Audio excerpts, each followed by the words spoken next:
మనమైతే విజయవాడ పాత bus stand దగ్గర ఉన్నాం. ఈ పాత బస్ స్టాండ్ స్థలాన్ని లూలు మాల్ కేటాయించాలని చంద్రబాబు సర్కార్ అయితే నిర్ధారించింది. ఇప్పటికే ఈ స్థలానికి సంబంధించినటువంటి పరిశీలనలు పూర్తయ్యాయి.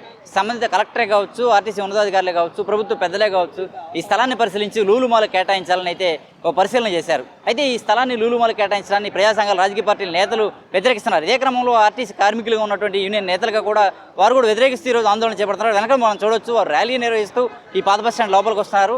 అయితే ఈ స్థలాన్ని లూలు మాల్కి ఎలా కేటాయిస్తారంటూ వారు ప్రశ్నిస్తున్నారు. అసలు వారు ఎందుకు ఈ ఆందోళన చేపట్టారు, లూలు మాల్ కేటాయిస్తే వచ్చే నష్టం ఏంటి, ఈ స్థలం ఎంత ఉంది, వారి మాట్లాడే ప్రయత్నం చేద్దాం. ఏదైతే గవర్నర్పేట 1 and 2 డిపో అలాగే పాత బస్ స్టాండ్ స్థలాన్ని మరి ఏదైతే లూలు మాల్కి ఇచ్చేటువంటి ఆలోచనని విరమించుకోవాలని ఈరోజు పెద్ద ఎత్తున మహాధర్నాని చేపట్టడం జరిగింది. ఈ సందర్భంగా మనం చేసేది ఏంటంటే, మరి దశాబ్దాలుగా ఉన్నటువంటి ఈ ఆర్టీసీ డిపో మరి ఎప్పుడో విజయవాడ పుట్టినప్పుడు రైల్వే స్టేషన్కి అయితే దగ్గరలో ఉంటుందనేటువంటి ఉద్దేశంతో ప్రజల యొక్క అవసరాలకు అనుగుణంగా ఇక్కడ డిపోని ఏర్పాటు చేయడం జరిగింది. ధర్మిల depot bus stand, main bus stand పెట్టిన తర్వాత మళ్ళీ ఇక్కడి నుంచి గవర్నర్పేట 1 and 2 డిపోలను ఏర్పాటు చేశారు. గతంలోనే ఇక్కడ ఉన్నటువంటి స్థలాన్ని మరి లీజుకి ఇచ్చేటువంటి అంశాల్లో తీవ్రంగా మేము వ్యతిరేకించడం జరిగింది. అప్పుడు దానికి కొంచెం వెనక్కి వెళ్ళి ఈ రోజు వరకు కూడా కొనసాగటం జరుగుతూ ఉంది. ఈ ఏదైతే విలువైన స్థలం ఉందో ఈ స్థలాన్ని ప్రైవేటు సంస్థ ఏదైతే లూలు మాల్ ఉందో దానికి ఇవ్వాలని చెప్పేసి మరి ప్రభుత్వం అలాగే ఇక్కడ ఉన్నటువంటి అధికారులు నిర్ణయం చేశారని చెప్పి తెలిసింది. ధర్మిలా దీన్ని పూర్తిగా మేమైతే వ్యతిరేకిస్తా ఉన్నాం. గతంలోనే ఇక్కడ ఉన్నటువంటి 3.7 ఎకరాల స్థలంలో మరి సుమారుగా 60 సెంట్ల స్థలాన్ని మరి అప్పుడు ఉన్నటువంటి గ్రీన్ పార్క్ పేరుతోటి మున్సిపాలిటీ వారు 60 సెంట్ల స్థలం తీసుకోవడం జరిగింది. ఇప్పుడు ఓన్లీ 3.7 మిగిలి ఉంది. పైగా ఈ స్థలంలో రెండు డిపోలు ఉన్నాయి.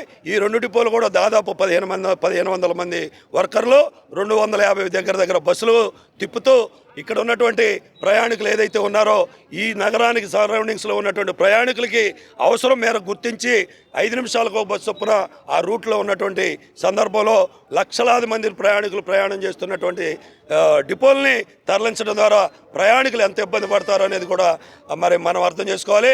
అలాగే ఇది కట్టినప్పుడు ఈ పాత బస్ స్టాండ్ చుట్టూ మరి ఏమీ లేనప్పుడు ఇక్కడ ఉన్నటువంటి పెద్ద పెద్ద హోటళ్ళు కూడా వచ్చి అభివృద్ధి చెందినాయి. అట్లాగే రాబోయేటువంటి కాలానికి అభివృద్ధిని మేము అడ్డుకునేటువంటి సంస్కార విహీనం కాదు. ఈ రాష్ట్ర అభివృద్ధిలో ఖచ్చితమైనటువంటి భాగస్వామ్యాన్ని ఆర్టీసీ కార్మికులుగా, ఆర్టీసీ ఉద్యోగస్తులుగా మేము పాలు పంచుకుంటాము. దాన్ని మేము స్వాగతిస్తున్నాము. ఆ వచ్చేటువంటి సంస్థలు స్వాగతిస్తూనే ఏదైతే విలువైన స్థలం అలాగే ప్రజలకు అందుబాటులో ఉందో దీన్ని తరలించడం మాత్రం మేము వ్యతిరేకిస్తున్నాము. ఎక్కడో గొల్లపూడిలో సుమారు 10 కిలోమీటర్ల దగ్గరలో ఉన్నటువంటి రాళ్ల చెరువు అంటారు దాన్ని. ఆ రాళ్ల చెరువులో మరి సుమారు 5 ఎకరాల స్థలం ఇస్తామని చెప్పారు. ఆ 5 ఎకరాల స్థలానికి కంపేర్ చేసుకుంటే ప్రజలకు ఇబ్బంది కలగడమే కాక విలువైన ఆస్తి నష్టపోవటం, తద్వారా సంస్థ కూడా నష్టం జరిగినటువంటి సందర్భం. మరి అలాగే 2017లో 2014లో కూడా సుమారు ఏదైతే గన్నవరం జోన్లో ట్రైనింగ్ కాలేజ్ ఉందో సుమారు 28 ఎకరాలని అప్పుడు HCL కంపెనీకి ఇవ్వడం జరిగింది. ఆ HCL కంపెనీకి ఇస్తే మేము కూడా అప్పుడు వ్యతిరేకించినప్పుడు మీకు తద్వారా వేరే ప్లేస్ అలాట్మెంట్ చేస్తూ ఉన్నారు. కానీ సోరంపల్లి దగ్గర 25 ఎకరాలు మాకు ఇస్తామని చెప్పి ఈ రోజుకి 25 అడుగులు కూడా ఇవ్వనటువంటి పరిస్థితి. దీని ద్వారా ప్రజలకు ఉన్న ప్రజల ఆస్తి అయినటువంటి ఈ ఆర్టీసీ ఆస్తులన్నింటినీ కూడా మరి ఎలా నిర్వీర్యం చేసుకుంటూ వెళ్తే సంస్థ ఉనికికే ప్రమాదం ఏర్పడేటువంటి పరిస్థితులు ఉన్నాయి. ప్రభుత్వాలు అలాగే ఇప్పుడు అమరావతిగా అభివృద్ధి చెందుతున్న దశలో ఆర్టీసీని మరింత పెంచుకోవాల్సిన అవసరం ఉంది, డిపోలు పెంచాల్సిన అవసరం ఉంది. అమరావతిలో ఒక పెద్ద బస్ స్టేషన్కి టెర్మినల్ని దాంతోపాటు 2-3 డిపోలకి కట్టవలసిన అవసరం ఉంది. దానికి ఈ రోజు వరకు కూడా మాకు ఏ రకమైనటువంటి ఒక గజం స్థలం కూడా అలాట్మెంట్ చేసినటువంటి సందర్భాలు లేవు.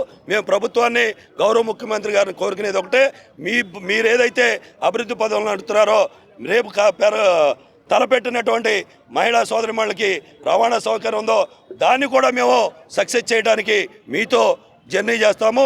అంతేగాని ఈ ఆస్తులు నష్టం చేయడం ద్వారా మా ఆర్టీసీని అలాగే కార్మికులు కూడా ప్రజలను ఇబ్బంది పెట్టేటువంటి పరిస్థితి వచ్చినప్పుడు ఖచ్చితంగా వ్యతిరేకిస్తామని చెప్తూ గౌరవ ముఖ్యమంత్రి గారు అలాగే ప్రభుత్వం పెద్ద మనసుతో ఆలోచించి ఖచ్చితంగా ఈ యొక్క గవర్నర్పేట 1 and 2 డిపోల స్థలాన్ని వేరే వాళ్ళకి అలాగే లూలుమాలకు కానీ ఇంకేదైనా కానీ ఇవ్వకుండా ఈ ఆర్టీసీకి అలాగే ప్రజలకు అందుబాటులో ఉండే విధంగా చర్యలు తీసుకోవాలని మీ ద్వారా గౌరవ ముఖ్యమంత్రి గారిని ఆర్టీసీ కార్మికులు అందరి తరఫున మేము కోరుకుంటా ఉన్నాం. నా పేరు వై శ్రీనివాసరావు, విజయవాడ జోనల్ కార్యదర్శి, ఎంప్లాయీస్ యూనియన్. భయాలు ఏమీ జరగవు. మనం చేసే తప్పు కాదు. మనకు కావాల్సిందేంటి, కార్మికులకి ప్రజలకి ఉపయోగపడే విధంగా ఉండాలి. దీనివల్ల ఆ షాప్ పెడితే షాపులో ఇక్కడ కాదు ఇంకో షాపులో కొంటారు వెళ్ళి. ఉన్న గవర్నమెంట్ ఉన్న అవకాశమైన స్థలాన్ని తీసుకెళ్ళి ఎవరికో ఇచ్చేసేస్తే ఎలాగండి? అది ఎంతవరకు కరెక్ట్? ఆర్టీసీ బతికుండాలి, బాగుండాలి అంటే ఇలాంటి ప్లేసుల్లో ఉండాలి. ఇలాంటి ప్లేసులు కాంప్లెక్స్ కట్టమనండి, కింద బస్సులు పెట్టుకొని పైన షాపింగ్ మాల్ పెట్టమనండి. ఆర్టీసీకి ఆదాయం ఉంటుంది. ఆర్టీసీ ద్వారా కట్టించమనండి, తప్పులేదు. ఈ ఆర్టీసీ ద్వారా కట్టి ఆర్టీసీ ద్వారా చేస్తే కార్మికులకి ప్రజలకి అన్ని రకాల ఉపయోగాలు ఉంటాయి. కింద డిపో పెట్టమనండి, పైన షాపింగ్ కాంప్లెక్స్ 100 కాంప్లెక్స్లు కట్టమనండి. సెంట్రల్ ప్లేస్ ఎవరికి కావాల్సిన వాళ్ళు తీసుకుంటారు. అయ్యేమీ చేయకుండా డ్యూటీలు ఎక్కి దిగే వాళ్ళకి ఇబ్బంది అనేది తర్వాత విషయం. ముందు ఫస్ట్ ఆర్టీసీకి ఆదాయం వచ్చే విధానం ఉండాలి. ముందు డబ్బు ఎప్పుడు వస్తూ ఉంటుంది. నేను మంచి ప్లేస్ తీసేసి ఎవరికో ఇచ్చేసి ఊరకనే ఇచ్చేసేసి రూపాయికి ఇచ్చాం, 5 రూపాయలకి ఇచ్చాం, 1,00,000 రూపాయలకి ఇచ్చాం అనేది కాదు. ముందు దీన్ని కాపాడాలి. ఇది ఉంటే సంస్థకు ఆదాయం వస్తూ ఉంటుంది, ప్రజలకి మంచి జరిగింది. సెంట్రల్ ప్లేస్ ఏ బస్సు ఎక్కాలని ఎక్కడి నుంచి వస్తారు, అడావుడికి వస్తారు. మొత్తానికి అనుకూలమైన ప్లేస్ ఇది.